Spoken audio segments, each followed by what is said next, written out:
जय हिंद दोस्तों। आप सभी का अपना यूट्यूब चैनल गौतम जी के जीएस एकेडमी में स्वागत है।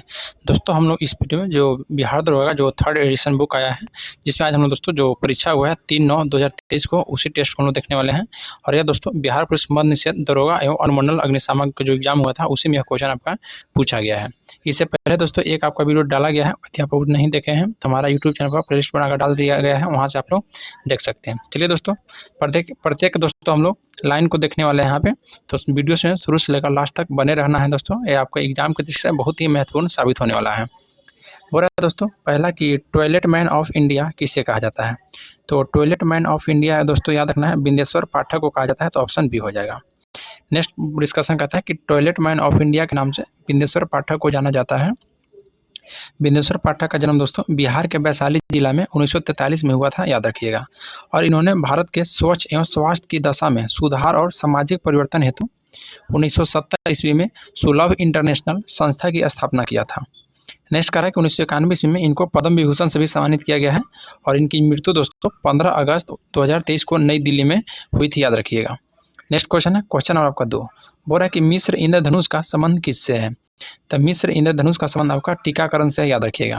देखिए दोस्तों, यह दरोगा का जो सीरीज फर्स्ट एडिशन बुक आया था, उसमें भी दोस्तों पेज नंबर आप 36 में देखिएगा, जो कि क्वेश्चन आपको दिया गया था, वो वहीं से आपको क्वेश्चन पूछा गया है। तो फिर बोल रहा है दोस्तों डिस्कशन कि मिशन इंद्रधनुष का संबंध टीकाकरण से है। और मिशन इंद्रधनुष अभियान को भारत सरकार के केंद्रीय स्वास्थ्य मंत्रालय के द्वारा सभी बच्चों को टीकाकरण के अंतर्गत लाने के लिए दोस्तों 25 दिसंबर 2014 को प्रारंभ किया गया था। और मिशन इंद्रधनुष में बच्चों को 7 टीके यथा डिप्थीरिया, काली खांसी, टिटनेस, पोलियो, खसरा, टीबी तथा हेपेटाइटिस बी लगाने का प्रावधान किया गया है, इसमें याद रखना है। नेक्स्ट है क्वेश्चन नंबर 3। बोल रहा है कि विश्व पर्यावरण दिवस कब मनाया जाता है। तो विश्व पर्यावरण दिवस दोस्तों याद रखना कब मनाया जाता है, तो दोस्तों 5 जून को मनाया जाता है। डिस्कशन देख रहे हैं दोस्तों, बोल रहा है कि विश्व पर्यावरण दिवस 5 जून को मनाया जाता है। और विश्व पर्यावरण दिवस दोस्तों UNEP की पहल है, जिसका निर्णय स्टॉकहोम सम्मेलन 1972 में लिया गया था। नेक्स्ट है दोस्तों कि पहला विश्व पर्यावरण दिवस 1974 में मनाया गया है, याद रखना है। और संयुक्त राष्ट्र पर्यावरण कार्यक्रम का गठन संयुक्त राष्ट्र महासभा की स्वीडन यानी कि स्टॉकहोम के मानव पर्यावरण हुई कॉन्फ्रेंस के परिणाम स्वरूप 5 जून 1972 को हुआ था, याद रखिएगा। और नेक्स्ट आपका बोल रहा है कि UNP। नेक्स्ट कथन है दोस्तों कि UNEP का आपसे मुख्यालय पूछेगा तो नैरोबी केन्या में, याद रखना है। UNEP का मुख्यालय आपका नैरोबी केन्या में है। एमिशन गैप रिपोर्ट तथा वैश्विक पर्यावरण आउटलुक रिपोर्ट दोस्तों UNEP के द्वारा जारी करता है। नेक्स्ट क्वेश्चन की ओर बढ़ते हैं, क्वेश्चन आपका 4। क्वेश्चन 4 बोल रहा है दोस्तों कि प्रथम पृथ्वी सम्मेलन कहाँ आयोजित किया गया है। तो प्रथम पृथ्वी सम्मेलन जो आयोजित किया गया है वो आपका दोस्तों रियो डी जेनेरियो में, याद रखिएगा। डिस्कशन बोल रहा है कि प्रथम पृथ्वी सम्मेलन रियो डी जेनेरियो में आयोजित किया गया था। और वर्ष 1992 ईस्वी में ब्राजील के रियो डी जेनेरियो शहर में पर्यावरण संरक्षण तथा सामाजिक आर्थिक विकास से जुड़ी तत्कालीन समस्याओं का समाधान खोजने के उद्देश्य से दोस्तों पृथ्वी शिखर सम्मेलन आयोजित किया गया था। और ध्यान देना दोस्तों, बोलता है कि इस सम्मेलन में जो सतत विकास हेतु वैश्विक कार्य योजना एजेंडा 21 को अपनाया गया है। फिर दोस्तों रियो +10 यानी कि जोहान्सबर्ग सम्मेलन में वर्ष 2022 में दक्षिण अफ्रीका के जोहान्सबर्ग में आयोजित किया गया था। और इस पृथ्वी सम्मेलन दोस्तों 2022 के नाम से भी जाना जाता है। रियो +20 सम्मेलन दोस्तों वर्ष 2012 में ब्राजील के रियो डी जेनेरियो में आयोजित किया गया था। और इस सम्मेलन में हरित अर्थव्यवस्था पर कार्यवाही के लिए भागीदारी की स्थापना की गई थी। क्योटो प्रोटोकॉल दोस्तों ध्यान रखना है 1997 के जापान, जो कि कार्बन उत्सर्जन में कटौती से संबंधित है। नेक्स्ट है दोस्तों क्वेश्चन नंबर आपका 5। क्वेश्चन 5 क्या कह रहा है कि वर्ष 2026 में फीफा विश्व कप कहाँ आयोजित किया जाएगा। तो वर्ष 2026 में दोस्तों जो फीफा विश्व कप आयोजित किया जाएगा वो आपका दोस्तों USA, कनाडा और मेक्सिको में। देखिए दोस्तों, ये भी आपका बुक से ही क्वेश्चन आया था, जो कि फर्स्ट एडिशन बुक में पेज नंबर 388 देखिएगा। क्वेश्चन नंबर दोस्तों जो 23 था उसी बुक से आया है। बोला दोस्तों कि 2026 में फीफा विश्व कप अमेरिका, कनाडा और मेक्सिको में आयोजित किया जाएगा। नेक्स्ट है दोस्तों कि मस्तिष्क का सबसे बड़ा भाग कौन सा है। तो मस्तिष्क का सबसे बड़ा भाग दोस्तों सेरिब्रम होता है, याद रखना, सेरिब्रम। फिर देखिए इसका डिस्कशन हम लोग देखते हैं। बोल रहा है कि मस्तिष्क का सबसे बड़ा भाग सेरिब्रम, जो कि प्रमस्तिष्क बोलते हैं इसको। और मानव मस्तिष्क को दोस्तों 3 प्रमुख भागों में विभाजित किया गया है। पहला है अग्र मस्तिष्क, दूसरा है मध्य मस्तिष्क, तीसरा है पश्च मस्तिष्क। तो देखिए अग्र मस्तिष्क की बात की जाए दोस्तों तो इसको भी 2 भागों में बांटा गया है। अग्र मस्तिष्क को भी 2 भागों में बांटा गया है, जिसमें दोस्तों पहला आपका है वो आपका पहला प्रमस्तिष्क है और दूसरा दोस्तों डाई एनसेफेलॉन, डाई एनसेफेलॉन दूसरा हो जाएगा। तो जो दोस्तों जो प्रमस्तिष्क है यह मस्तिष्क का सबसे बड़ा भाग है, याद रखना है। और यह संपूर्ण मस्तिष्क का लगभग 2/3 हिस्सा होता है दोस्तों। कितना लगभग? तो लगभग दोस्तों 2/3 हिस्सा होता है। फिर बोल रहा है कि मानव में किसी बात को सोचने समझने की शक्ति, स्मरण शक्ति, घृणा, प्रेम, भय को अनुभव जैसी क्रियाओं का नियंत्रण और समन्वय प्रमस्तिष्क के द्वारा ही होता है। याद रखना है दोस्तों, किसके द्वारा? तो प्रमस्तिष्क के द्वारा। फिर आपका दोस्तों डाईएन्सेफेलॉन, डाईएन्सेफेलॉन दोस्तों यह आपका अग्र मस्तिष्क का ही एक भाग है और यह अधिक या कम ताप के अभ्यास तथा दर्द व रोने जैसी क्रियाओं का दोस्तों यह नियंत्रण करता है। क्वेश्चन ऐसे पूछ सकता है दोस्तों कि ताप और जो अधिक ताप और आभास कराता है, जैसे दर्द हो गया रोने का, तो आपको डाईएन्सेफेलॉन में। नेक्स्ट है मध्य मस्तिष्क। तो मध्य मस्तिष्क को भी दोस्तों 2 भागों में बांटा गया है। पहला है कॉर्पो रक्वाड्रिजेमेना, यह दृष्टि एवं श्रवण शक्ति पर नियंत्रण का कार्य करता है। और दोस्तों जो सेरिब्रल पेंडेकल है यह तंतुओं का बंडल होता है जो सेरिब्रल कॉर्टेक्स को मस्तिष्क के अन्य भाग तथा मेरुरज्जु से जोड़ता है। और मेंडुला ऑब्लिंगुटा का यह पिछला भाग दोस्तों मेरुरज्जु बनता है। मेरुरज्जु का दोस्तों अंतिम सिरा एक पतले सूत्र के रूप में होता है और मेरुरज्जु को चारों ओर ड्यूरोमेंटर, ऑक्वाइनेड और पायरोमीटर का बना आवरण होता है, याद रखिएगा। फिर दोस्तों यहाँ पे नेक्स्ट कर रहा है कि मेरुरज्जु प्रतिवर्ती क्रियाओं का नियंत्रण एवं समन्वय करती है तथा मस्तिष्क से आने जाने वाले उद्दीपनों का संवहन करती है। परिधीय तंत्रिका तंत्र दोस्तों मस्तिष्क एवं मेरुरज्जु से निकलने वाली तंत्रिका का बना होता है, जिन्हें क्रमशः दोस्तों कपालीय तंत्रिका एवं मेरुरज्जु तंत्रिका कहते हैं। मनुष्य में दोस्तों 12 जोड़ी कपालीय तंत्रिका होती है और 31 जोड़ी मेरुरज्जु तंत्रिका होती है, याद रखिएगा। नेक्स्ट है कि स्वायत्त तंत्रिका तंत्र कुछ मस्तिष्क एवं कुछ मेरुरज्जु तंत्रिका का बना होता है और यह शरीर के सभी आंतरिक अंगों व रक्त वाहिनियों को दोस्तों तंत्रिकाओं को आपूर्ति करता है। नेक्स्ट लाइन दोस्तों बोल रहा है कि स्वायत्त तंत्रिका तंत्र की अवधारणा को सर्वप्रथम लैंगली महोदय ने दिया था। और स्वायत्त तंत्रिका को दोस्तों 2 भाग है। पहला है अनुकंपी तंत्रिका तंत्र और दूसरा दोस्तों प्रानुकंपी तंत्रिका तंत्र। देखिए अनुकंपी और प्रानुकंपी तंत्रिका तंत्र की क्रियाएं हमेशा दोस्तों एक दूसरे के विपरीत होता है और यह दोनों हमेशा क्रियाशील रहते हैं, याद रखिएगा। चलिए नेक्स्ट है दोस्तों क्वेश्चन नंबर आपका 7 है। क्वेश्चन 7 का है कि मंत्रिपरिषद का आकार होता है। तो देखिए मंत्रिपरिषद का जो आकार होता है दोस्तों वह लोकसभा का 15% होता है। मंत्रिपरिषद का जो आकार होता है लोकसभा का 15% होता है और यह प्रावधान 91वां संविधान संशोधन अधिनियम 2003 में किया गया है दोस्तों। 91वां संविधान संशोधन के तहत है। और इसमें क्या कहा गया है, तो इसमें ध्यान देना क्या कहा गया है दोस्तों, वेरी इंपॉर्टेंट है कि केंद्रीय मंत्रिपरिषद में प्रधानमंत्री समेत मंत्रियों का अधिकतम संख्या लोकसभा के कुल सदस्य संख्या के दोस्तों 15% से अधिक नहीं होगी। नेक्स्ट कहा गया है कि राज्य में मुख्यमंत्री समेत मंत्रियों को अधिकतम संख्या विधानसभा के कुल सदस्य संख्या के 15% से अधिक नहीं होगी, किंतु राज्य में दोस्तों जो मुख्यमंत्री होगा वह समेत मंत्रियों का न्यूनतम संख्या 12 से कम नहीं होगा। लेकिन दोस्तों दिल्ली विधानसभा में याद रखना है 10% वहाँ का है, केवल अपवाद में है दिल्ली विधानसभा। क्वेश्चन नंबर दोस्तों 8 है, आया था दोस्तों, बोल रहा है कि डीआरडीओ के द्वारा विकसित लक्ष्य क्या है। तो डीआरडीओ के द्वारा दोस्तों जो विकसित लक्ष्य है चालक रहित विमान, यानी कि ऑप्शन नंबर आपका ए राइट हो जाएगा। इसका डिस्कशन बोलता है दोस्तों कि डीआरडीओ के द्वारा विकसित लक्ष्य चालक रहित विमान है और लक्ष्य दोस्तों गैस टरबाइन इंजन के द्वारा संचालित एक लागत प्रभावी पुनः उपयोग करने योग्य उच्च सबसोनिक हवाई प्रणाली है। डीआरडीओ के वैमानिक विकास प्रतिष्ठान यानी कि एडीई के द्वारा विकसित तथा हिंदुस्तान एरोनॉटिक्स लिमिटेड यानी कि दोस्तों एचएल के द्वारा। नेक्स्ट हो रहा है दोस्तों कि 1.5 किलोमीटर की लंबाई के 2 लक्ष्य को भेद सकता है और इसे भारतीय वायुसेना, भारतीय नौसेना और भारतीय थल सेना ने क्रमशः दोस्तों 2000, 2001 और 2003 में शामिल किया है। यानी कि भारतीय वायुसेना दोस्तों 2000 में, भारतीय नौसेना 2001 में और भारतीय थल सेना दोस्तों 2003 में।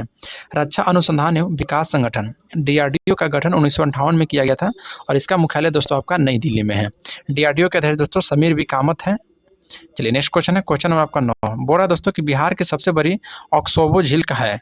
तो बिहार का सबसे बड़ी दोस्तों जो ऑक्सोबो झील है वह याद रखना है आपका गोखुर झील, जिसे कांवर झील है। कौन सा? तो कांवर झील। कांवर झील को दोस्तों एशिया का सबसे बड़ी ताजे पानी की गोखुर झील के रूप में जाना जाता है और यह दोस्तों बिहार के बेगूसराय जिले में स्थित है। कांवर झील दोस्तों बिहार की पहली और देश की 39वीं रामसर साइट है।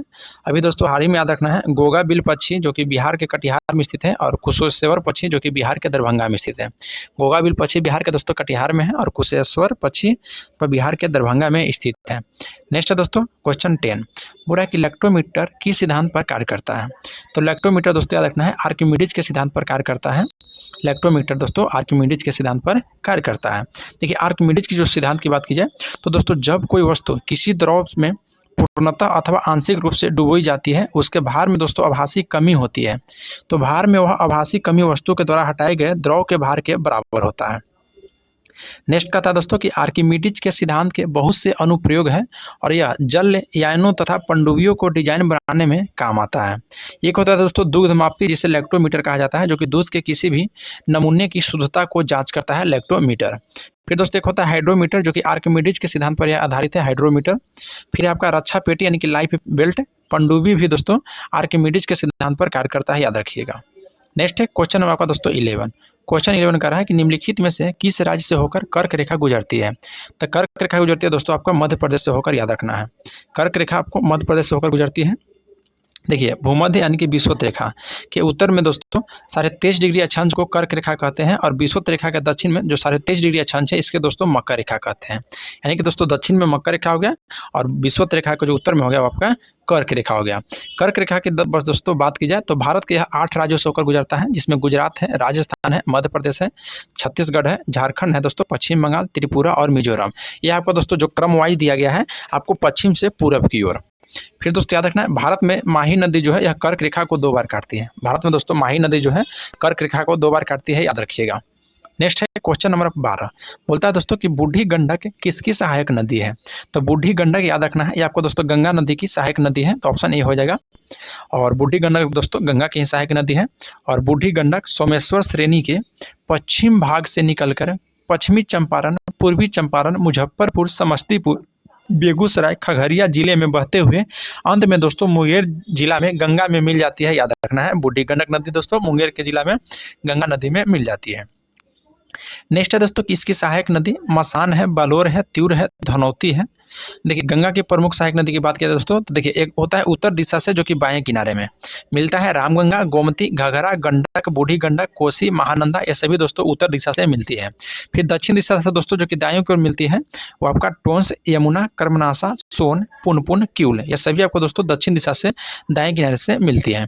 नेक्स्ट है क्वेश्चन नंबर 13, बोल रहा है कि नर्मदा नदी कहाँ से निकलती है।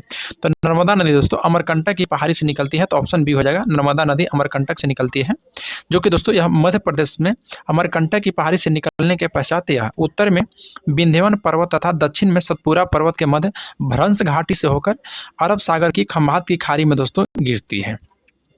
नर्मदा नदी की लंबाई पूछेगा तो 1312 किलोमीटर है और यह जबलपुर के पास दोस्तों भेरा घाट को संगमरमर शैलों में धुआंधार जलप्रपात का निर्माण करता है। याद रखना दोस्तों धुआंधार जलप्रपात किस नदी पर है, तो आपको दोस्तों नर्मदा नदी पर। नेक्स्ट है दोस्तों कि ओरसांग नदी, दो ओरसांग दिया गया है दोस्तों, यह नर्मदा में दाएं तट से मिलने वाली एक प्रमुख नदी है और नर्मदा नदी अपने मुहाने पर एस्चुरी यानी कि ज्वार मुक्त बनाती है, जैसे दोस्तों तवा, बंजर, शेर, इसको अन्य सहायक नदी है और सरदार सरोवर बांध दोस्तों नर्मदा नदी पर ही स्थित है, याद रखना है। क्वेश्चन नंबर दोस्तों आपका 14, क्वेश्चन 14 क्या कर रहा है कि बंगाल का दीवानी अधिकार अंग्रेजों को मिला था।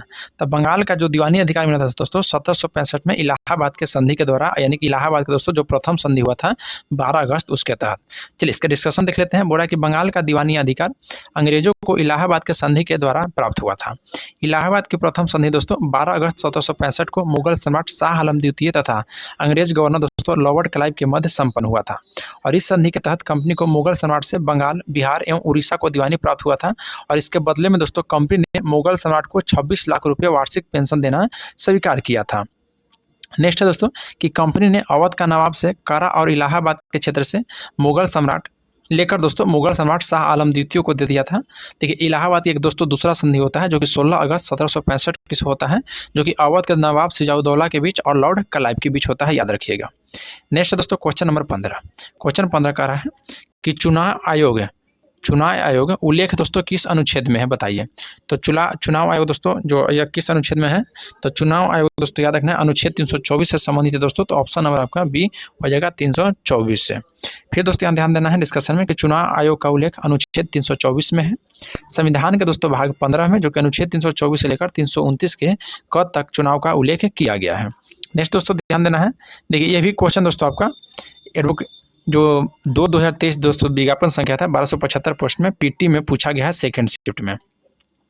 बोला दोस्तों कि संविधान के अनुच्छेद 324 के अनुसार संसद, राज्य विधानमंडल, राष्ट्रपति व उपराष्ट्रपति के पदों को निर्वाचन के लिए संचालन, निर्देशन और नियंत्रण की जिम्मेवारी चुनाव आयोग की होती है। फिर दोस्तों यहाँ पर ध्यान देना है, बोला है कि 1950 में 15 अक्टूबर 1989 तक निर्वाचन आयोग दोस्तों एक सदस्यीय निकाय के रूप में कार्य करता था, जिसमें दोस्तों केवल मुख्य निर्वाचन आयुक्त होता था।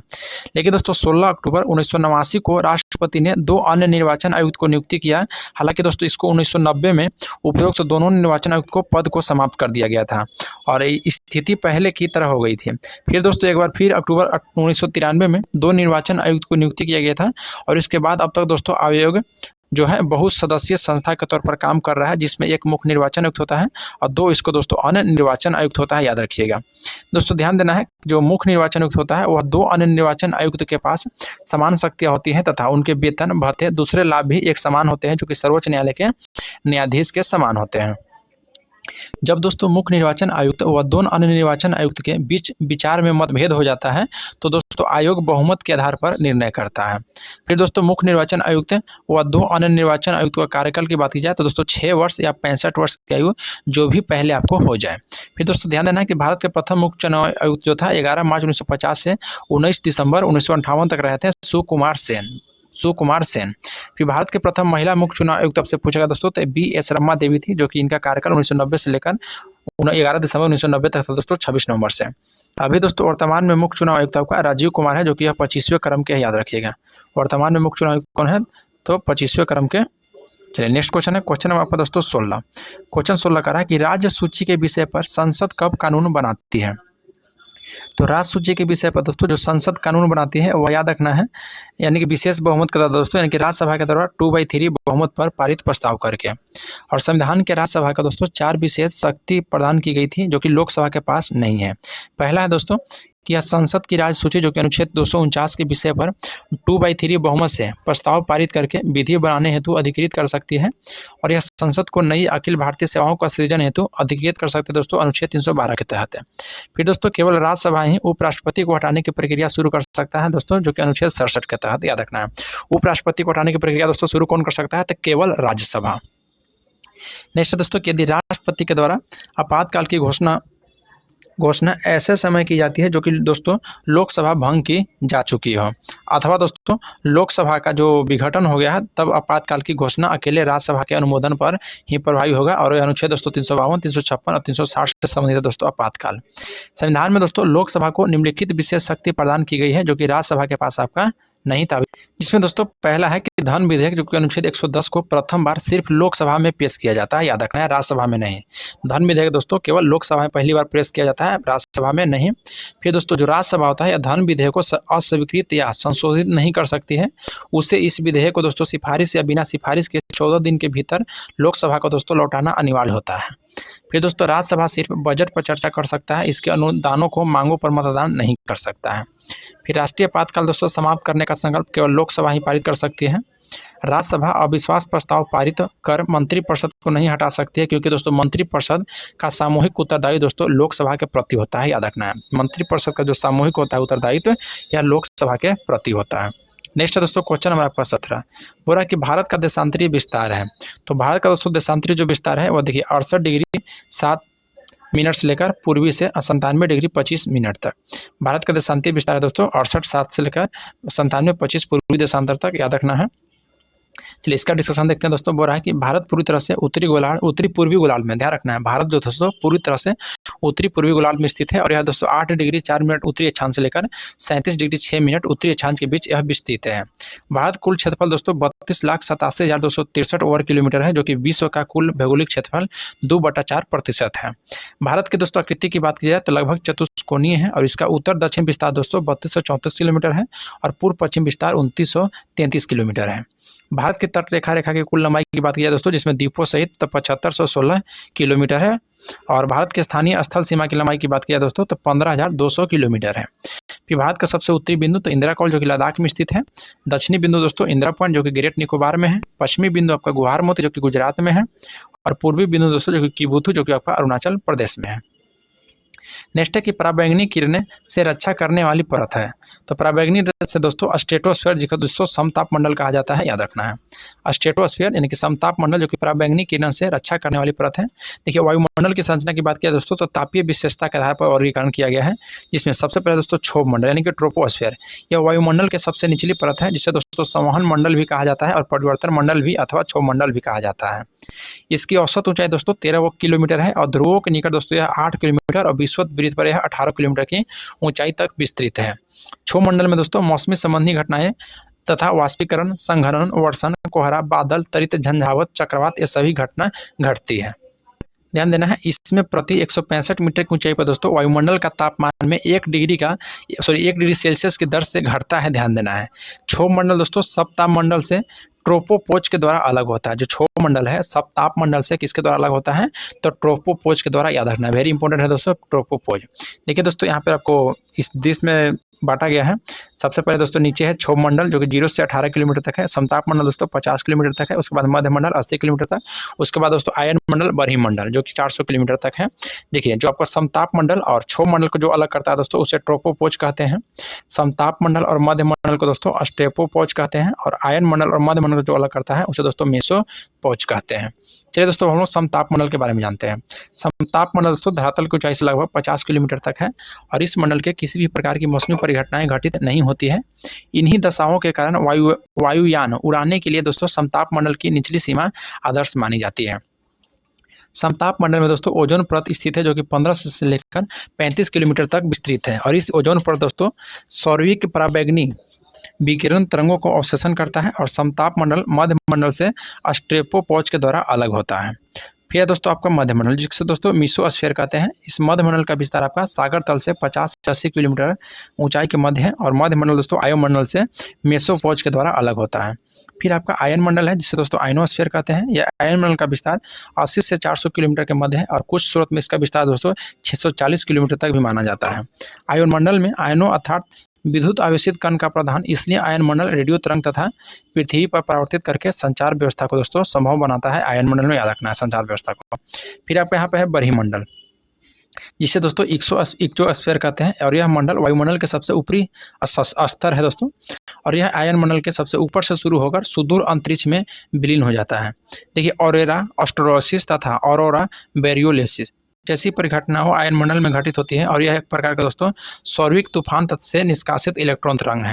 ये क्वेश्चन दोस्तों वेरी इंपॉर्टेंट है, इसको आपको याद रखना है कि ऑरोरा ऑस्ट्रोलिस और ऑरोरा बोरियोलिस यह घटना कहाँ पे होता है दोस्तों, तो आयन मंडल में होता है।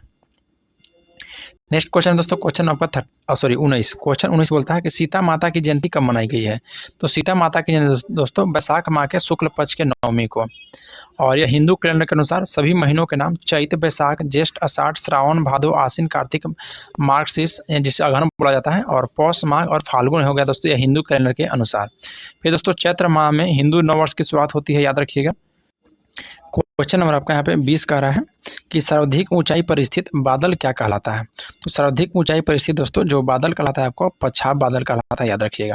सर्वाधिक ऊंचाई पर स्थित बादल पछाप बादल कहलाता है और बादलों के वर्गीकरण दोस्तों औसत ऊंचाई के आधार पर बादलों को 3 मुख्य वर्गों में तथा 10 उपवर्गों में बांटा गया है।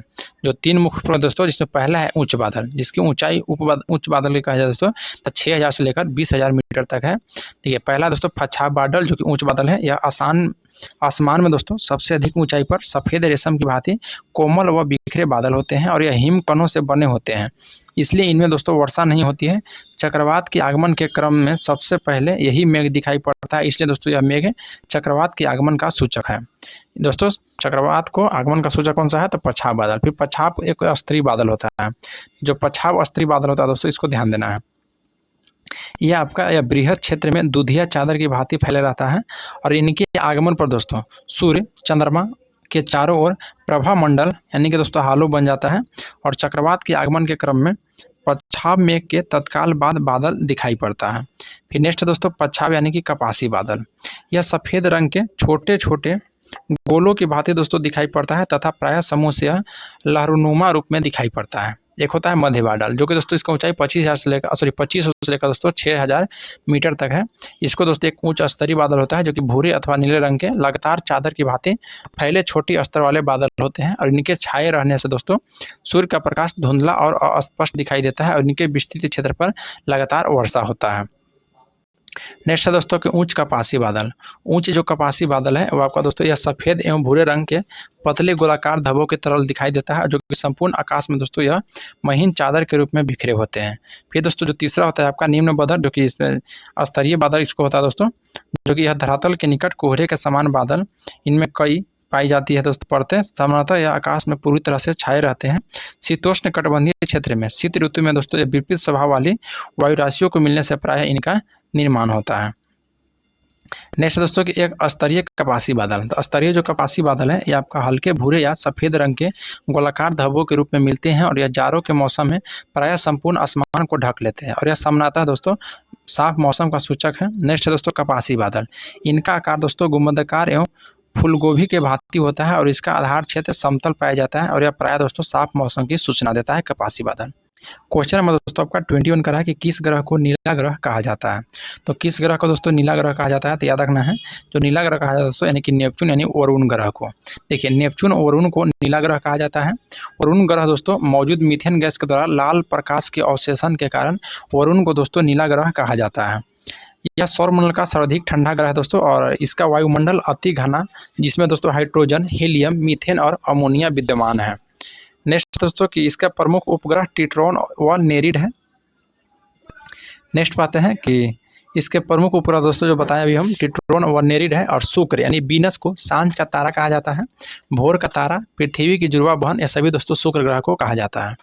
नेक्स्ट है कि पृथ्वी की जल की उपस्थिति के कारण नीला ग्रह कहते हैं और मंगल यानी मार्स की सतह लाल यानी फेरस ऑक्साइड की उपलब्धता के कारण होने के कारण इसे दोस्तों लाल ग्रह कहते हैं।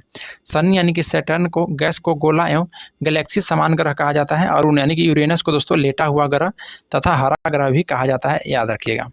नेक्स्ट है क्वेश्चन नंबर आपका 22। बोल रहा है कि किसने गति के नियम को प्रतिपादन किया था दोस्तों। तो गति के नियम को जो प्रतिपादन किया था वह न्यूटन साहब ने किया था। गति के नियम को प्रतिपादक दोस्तों आइजक न्यूटन यानी कि भौतिक के पिता भी इनको कहा जाता है। आइजक न्यूटन ने 1684 में अपनी पुस्तक द प्रिंसिपिया मैथमेटिक में गति को नियम को प्रतिपादित किया था। इन्होंने गति को 3 नियम को प्रतिपादित किया है, जिसमें दोस्तों पहला है यानी कि प्रथम नियम कि कोई भी वस्तु विराम की अवस्था में है तो विराम की अवस्था में ही रहेगी। यदि एक समान दोस्तों गति से किसी सीधी रेखा में चल रही हो तो उसे चलती रहेगी जब तक वह उस पर कोई बाहरी बल लगाकर उसकी अवस्था में परिवर्तन न किया जाए। वस्तुओं को प्रारंभिक अवस्था में स्वतः परिवर्तन नहीं होने के प्रवृत्ति को जड़त्व कहते हैं, इसलिए दोस्तों न्यूटन के प्रथम नियम को जड़त्व का नियम भी कहा जाता है। किसी भी वस्तु को जड़त्व उसका प्राकृतिक गुण है जो कि उसके विराम या गति की अवस्था में परिवर्तन का विरोध करता है और इस प्रकार के किसी वस्तु को दोस्तों द्रव्यमान उसको जड़त्व की माप है। और यहाँ पर दोस्तों ध्यान देने वाली बात है कि प्रथम नियम को दोस्तों हमें बल की परिभाषा मिलता है, याद रखना है प्रथम नियम से। नेक्स्ट दोस्तों कि उदाहरण जैसे पेड़ की टहनी को हिलाने पर उसमें फल टूटकर नीचे गिर जाना, कंबल को हाथ से पकड़कर डंडे से पीटने पर दोस्तों धूल का कण झरकर गिर जाना, ये भी प्रथम नियम का उदाहरण है। गोली मारने से दोस्तों कांच में गोल छेद हो जाता है, परंतु पत्थर मारने पर कांच टुकड़े टुकड़े हो जाता है। फिर दोस्तों रुकी हुई गाड़ी अचानक चल पड़ने पर उसमें बैठे यात्री पीछे की ओर झुक जाता है और चलती गाड़ी को दोस्तों अचानक रुकने पर उसमें बैठे यात्री आगे की ओर झुक जाता है। यह न्यूटन के प्रथम गति का नियम का उदाहरण है। नेक्स्ट है दोस्तों द्वितीय नियम। तो द्वितीय नियम दोस्तों किसी वस्तु को आरोपित बल उस वस्तु को द्रव्यमान तथा बल की दिशा में उत्पन्न त्वरण के गुणनफल के बराबर होता है और गति के द्वितीय नियम से दोस्तों बल का व्यंजक प्राप्त होता है। जिससे दोस्तों ए बराबर एम में, जिसमें ध्यान देना है कि वस्तु के संवेग में परिवर्तन की दर को उस पर आरोपित बल को अनुक्रमानुपाती होता है और संवेग परिवर्तन आरोपित बल के दिशा में है। याद रखना दोस्तों बल का व्यंजक कौन सा गति के नियम से होता है, तो द्वितीय गति के नियम से। इसका द्वितीय गति नियम का दोस्तों उदाहरण ध्यान देना है कि क्रिकेट खिलाड़ी तेजी से आती हुई गेंद को कैच करते समय अपने हाथों को गेंद की वेग की दिशा में गतिमान कर लेता है ताकि चोट कम लगे। फिर दोस्तों समान वेग से आती हुई क्रिकेट गेंद तथा टेनिस गेंद में टेनिस गेंद को कैच करना आसान होता है। गद्दा या मिट्टी के फर्श पर गिरने पर सीमेंट से बने फर्श पर गिरने की तुलना में कम चोट लगता है। गाड़ी में स्प्रिंग तथा शॉक एब्जॉर्ब लगाए जाते हैं ताकि झटका दोस्तों कम लगे और अधिक गहराई तक कील को गाड़ने के लिए दोस्तों भारी हथौड़े का उपयोग किया जाता है। सभी आपका द्वितीय नियम का उदाहरण है। नेक्स्ट है दोस्तों तृतीय नियम। इस नियम के अनुसार दोस्तों प्रत्येक क्रिया का बराबर विपरीत दिशा में प्रतिक्रिया होती है। जब एक वस्तु दूसरे वस्तु पर बल लगाती है तब दूसरे वस्तु दोस्तों भी पहली वस्तु को तत्क्षणकालीन बल लगाया जाता है और यह दोनों बल परिणाम में सदैव समान लेकिन दिशा में दोस्तों विपरीत होता है। इस नियम की क्रिया प्रतिक्रिया का नियम भी कहते हैं दोस्तों। न्यूटन का जो तृतीय नियम है, इस नियम को क्रिया प्रतिक्रिया का भी नियम कहा जाता है। इसका उदाहरण है दोस्तों कि बंदूक से गोली छोड़ते समय पीछे की ओर झटका लगना, नाव के किनारे पर जमीन पर कूदने पर नाव को पीछे हटना, ऊंचाई से कूदने पर दोस्तों चोट लगना, रॉकेट को आगे बढ़ना, कुआं से पानी खींचते समय रस्सी टूट जाना पर व्यक्ति को पीछे गिर जाना, नाव खेने के लिए दोस्तों बांस को पीछे खींचना। नेक्स्ट दोस्तों क्वेश्चन नंबर 23 की प्रकाश संश्लेषण में आवश्यक है। तो प्रकाश संश्लेषण में दोस्तों कौन कौन सा आपका आवश्यक है? ऑक्सीजन है, क्लोरोफिल है और क्लोरेल। जिसमें दोस्तों आपका राइट आंसर होगा कि प्रकाश संश्लेषण हेतु केवल इसमें क्लोरोफिल ही आवश्यक है, याद रखिएगा। देखिए प्रकाश संश्लेषण जिसे दोस्तों फोटोसिंथेसिस बोला जाता है। पौधे के हरे भाग सौर ऊर्जा को ग्रहण कर वायुमंडल से ली गई कार्बन डाइऑक्साइड तथा भूमि से अवशोषित जल के द्वारा कार्बोहाइड्रेट का निर्माण होता है और इस प्रक्रिया में दोस्तों ऑक्सीजन एवं जल सहायक उत्पाद के रूप में निष्कासित होता है। पौधे में होने वाली क्रिया हरित लवक या पर्णरहित के उपस्थित में संपन्न होता है, याद रखिएगा। फिर दोस्तों यहाँ पर हम पर्णरहित को हम लोग देखेंगे। पर्णरहित जो कि पर्णरहित वर्णक मुख्यतः हरित लवक नामक पादप कोशिकाओं में पाया जाता है और पौधे के जिन कोशिकाओं में पर्णरहित उपस्थित होता है वह केवल वही प्रकाश संश्लेषण क्रिया कर पाती है। पौधे में पर्णरहित प्रायः दोस्तों हरी पत्तियों में पाया जाता है, इस कारण पत्तियों को पौधा का प्रकाश संश्लेषी अंग कहा जाता है और पर्णरहित के अंदर में दोस्तों मैग्नीशियम पाया जाता है, याद रखिएगा। नेक्स्ट है कि प्रकाश संश्लेषण जो कि आपका एक जटिल अभिक्रिया है जो कि दो चरण में संपन्न होता है। एक होता है दोस्तों प्रकाशीय अभिक्रिया और एक अप्रकाशीय अभिक्रिया। प्रकाशीय अभिक्रिया का दोस्तों लाइट रिएक्शन कहते हैं और यह अभिक्रिया प्रकाश की उपस्थिति में हरित लवक के दोस्तों ग्रेना वाले भाग में होता है और इस अभिक्रिया की खोज हिल नामक वैज्ञानिक ने किया था, जिस कारण को हिल अभिक्रिया भी कहा जाता है प्रकाश अभिक्रिया को। देखिए प्रकाश संश्लेषण के प्रकाश अभिक्रिया में दोस्तों NADPH2 एवं ATP का निर्माण होता है और NADPH2 तथा ATP का प्रयोग प्रकाश संश्लेषण की दूसरी अवस्था या अप्रकाशीय अभिक्रिया डार्क रिएक्शन में होता है, याद रखिएगा। और देखिए फिर तो आपका दूसरा जो कि अप्रकाशीय अभिक्रिया यानी कि डार्क रिएक्शन को इससे अप्रकाशीय अभिक्रिया इसलिए नहीं कहते हैं कि वह अंधेरे के प्रकाश की अनुपस्थिति में होता है, बल्कि इसलिए कहते हैं दोस्तों कि इस अभिक्रिया हेतु प्रकाश की जरूरत नहीं होता है। यह अभिक्रिया हरित लवक के स्ट्रोमा वाले भाग में प्रकाश अभिक्रिया में बने NADPH2 तथा ATP की सहायता से संपन्न होता है और इस अभिक्रिया को पूर्ण एवं विस्तृत अध्ययन दोस्तों मेलविन क्लेविन नामक वैज्ञानिक ने दिया दोस्तों और इन कार्य हेतु इनको नोबेल पुरस्कार भी मिला है, याद रखना है, 1961 में। नेक्स्ट है कि शैवाल और हाइड्रिला जो कि प्रायः जल में मिलते हैं, इसका पूरा शरीर प्रकाश संश्लेषी होता है। नेक्स्ट कर रहा है कि प्राकृतिक सफाई कर्मी किसे कहा जाता है? तो प्राकृतिक सफाई कर्मी दोस्तों आपका अपघटक को कहा जाता है, तो ऑप्शन सी हो जाएगा। प्राकृतिक याद रखना है, सफाई कर्मी अपघटक को कहा जाता है और अपघटक जो होता है पौधे तथा उपभोक्ता के मृत शरीर से होता है और प्राप्त करने से साथ साथ जटिल कार्बनिक यौगिक को साधारण